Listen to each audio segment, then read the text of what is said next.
राज्यातील टोलनाक्याच्या विरोधात सातत्याने आवाज उठवणारे राज ठाकरे थेट खालापूर टोलनाक्यावर स्वतः उतरले आणि त्यांनी ठाकरे शैलीत टोलनाक्यावरील अधिकाऱ्यांना हिसका दाखवला।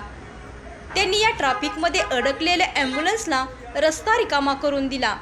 पुण्यावरून मुंबईला येताना ट्रॅफिक जाममुळे राज ठाकरे टोलनाक्यावर उतरले।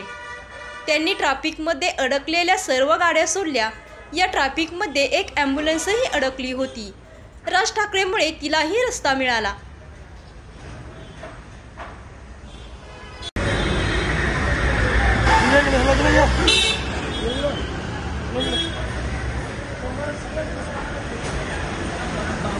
तुमच्या सगळ्यांना बोलवली